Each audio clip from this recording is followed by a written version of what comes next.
Wise here for the Wise team, and Wise tips for Wednesday. Excuse me, I'm still getting used to this whole video thing, but today I'm going to announce just a quick, brief weekly schedule we're going to do for the next couple of weeks regarding home buying, especially first-time home buyers. We got the millennials are coming through, and they're getting ready to buy, and they need to know what's going on. So let's reach out to them through YouTube. If you're new to the market and you would like to have a personal consultation, please, it's way better than what I'm about to show you right now. But I do want to start with the buying process and what that looks like, and then over the next few more weeks, I'm going to add some more information. So let's get started. I'm going to share my screen. And this slide will be available in the comments below if you just click on that. So you can have this and print it out or whatever you want to do with it. But this is our buying and selling process flow chart. And I really like it. I think it's nice and easy to understand. There's our information. I'm going to move. So when you're buying a house, I get calls and it's like, hey, I want to go out and see this house. It's priced right, and I think it's a great deal, and I think I want to go get it. I'm like, that is fantastic. Are you bringing cash? Have you spoken to a lender? Oh, no. What's that all about? So, simple things. A lot of people would just skip that step. If they don't understand the importance of getting the lender, okay? And that's what I'm going to talk about right now. You've already met with me. You already know who to talk about. We already know what you're looking for, but we really need to get you pre-approved. So what we'd like you to do is actually talk to your local lender. Talk to somebody or your real estate agent. Get a referral of somebody that's proven, knows that you're going to get to the closing table. Maybe they're offering first-time home buyer solutions. Maybe their company's offering some sort of benefit to you. Those are the types of things. We need to interview some lenders, okay? Or your bank, whoever's going to give you a good deal that fits your needs. And a lot of that depends on how much you have to put down, your credit, your debt to income ratio. Debt to income ratio is how much you owe versus how much you make. So those things are going to be talked about. Now, if it comes up and there's some issues on your credit, or we need to see more value in your bank, then the lender's going to be able to tell you that. They're going to help you come up with a solution to, maybe you're not ready to buy right now, but maybe in 6 months. Okay. But let's say it goes through, you've picked the program you want. There's 4 major programs. You got a conventional loan, you got a FHA loan or a VA loan. And in Colorado, we have a USDA loan, which is designated by whether the property qualifies or not based on the population of that town that it's in. Again, that's something I can help you with to determine if that home is in those types of areas. But some great deals for first-time home buyers out there right now. Actually, if you talk to some of the lenders around, they're excited about first-time home buyer program where the loan limit has been raised significantly this year. But anyway, that's another phone call for another day. So once we have our lender letter, which is like having cash, okay? You can't, as a seller's agent, we're not going to entertain your offer until we see that you qualify for a loan. Okay, it's super important that you have that. So there's no use going out and looking at all these homes when you can't buy one. It's brain damage. So that's why we encourage, let's get that lender letter first and then take care of business. Okay. Once we have your lender once you have your lender letter, then we're going to go out and start looking at homes. And right now, the current market conditions, you're going to see, depending on your price point, you're probably going to see 2 to 3 homes. Okay. we encourage you to go out and actually, if you're new to the area, drive around that town before we just go looking at houses. Gas is expensive. Do a little research on your own. You can Google these places. But if you have a graffiti on the house next door, or you're right next door to a building, a busy building, that's probably going to be a turnoff, and you're probably not going to want to see that house. So while you're out looking at houses, drive around, but don't waste your time on homes that you're not going to like. So, but once you have selected a few homes that you want to see, that's when you let us know.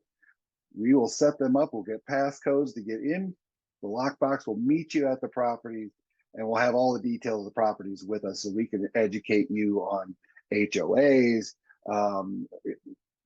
In my case, I'm really familiar with inspection items, what's probably going to be an issue if it comes up on inspection, things like that. So that's the other part where the value is having an agent on your side, is to make sure you're seeing, any issues that might arise, but also the benefits of that property too. Because they say, hey, this is $20,000 underpriced, you're getting a good deal. We're the ones who are going to know and be able to educate you on that. Okay, so we're out looking at homes, and you say this is the one, and don't be afraid to say that on the first house either, because it could just be the one. It happens more often than you think. But anyway, we're going to write an offer. Okay, when we write an offer, it's basically a quick contract, and this is everything that you want with the house, including the price you want, when you want to close, any appliances or any other things that you want to include in the contract. And then we're negotiating a price. So we send that offer over. If and when they accept it, then you will drop your earnest money. Now, earnest money is your skin in the game. Okay, so usually it's based on the sales price. So if you have a $500,000 home, your earnest money check will be $5,000, so 1%. And that is held by the title company. Title company's usually selected by the seller. If you want to choose that, you have the right to put that in the contract to choose the title company. The title company does is they go and they search the property for any liens or encumbrances that are on the property. So to make sure that when you buy it, it has clear title. They're also going to provide title insurance, which is typically paid by the seller, and is also based on the sales price, kind of a percentage on that. So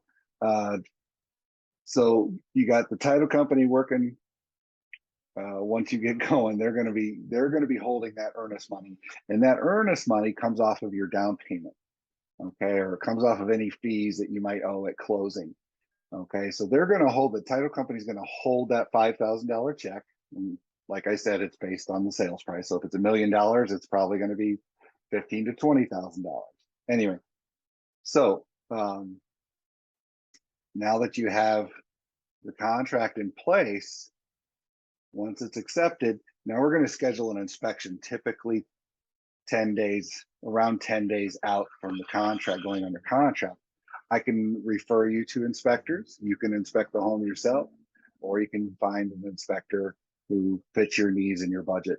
But the WISE team will contribute 3 or 4 inspectors that might work for you, that you can interview, that are proven by us. We've used them in the past, and we refer them out. So we're going to do an inspection. Now at the inspection, that's when we're going to find out about electrical issues, plumbing issues, structural issues, the roof, your furnaces, hot water heaters, even a hot tub. If the hot tub's not working, the inspector's going to figure it out.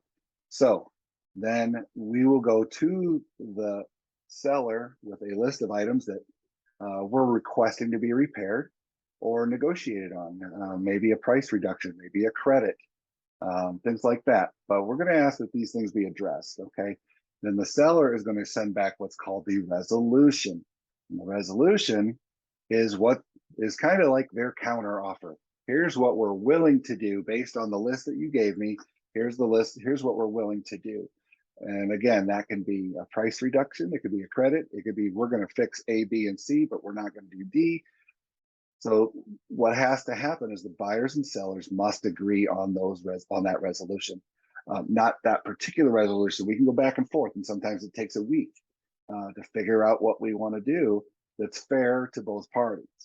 So, so anyway, we're renegotiating the contract at that point. Once we agree with the seller on what is to be repaired, then we're through inspection. We're through inspection. And the next thing we're going to do is the appraisal. Okay. Now your lender is going to require an appraisal unless you have super, super duper great credit, which happens once in a while. They're going to send an appraiser out, and they're going to make sure that the home is worth what they're lending on it for your loan. Okay. So they're the appraisers representing you and the bank. Okay. Now that appraisal is your property. Okay, so when it comes back, you don't have to disclose what was in that appraisal, but that has to be either the house has to come in at contract value or above. If it comes in below, then we're going to renegotiate again with the seller. And sometimes deals fall apart if it doesn't appraise. If they're, $20,000 apart, $50,000, this deal might not happen. Okay. So we want to make sure that when we go into an appraisal, that our price is fair. Hopefully we're going to be in there, and we'll do what we can to give the appraiser data to support our values. Okay, and the seller's agent should be working hard to do that as well.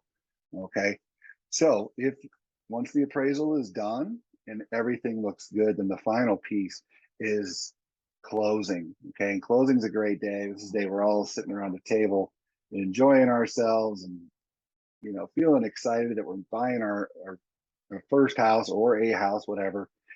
And it's a happy day, usually a very happy day for everyone. And then in Colorado, once you close escrow, where you sign all the documents and the funds, so your loan goes to the seller, pays the money to the seller, and pays off everything else, you get the keys right then and there, typically. Now, sometimes that possession deadline can be negotiated because maybe the seller is buying another house and needs 2 weeks to move, or 2 weeks he needs to get the money from this house so he can buy the other one. He needs a few days there. That is all negotiated at the beginning of the contract. So, and that's why we're here to help you make that decision. Okay, and negotiate with the seller on that. But kind of the long and short of it very quickly, but that's a brief rundown of the process. Next video, we're going to talk about the types of loans that are out there, types of first-time home buyer programs. So go ahead and stay tuned. Hit the subscribe button. We'd love to see you next week.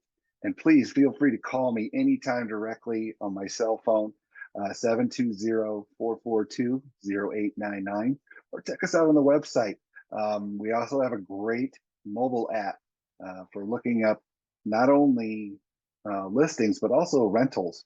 There are rentals available on there. And if you need help with that, setting that up, I'm happy to help. My name's Damian Wise, team leader of the Wise team at Keller Williams. And we'll see you next week. Thanks a lot.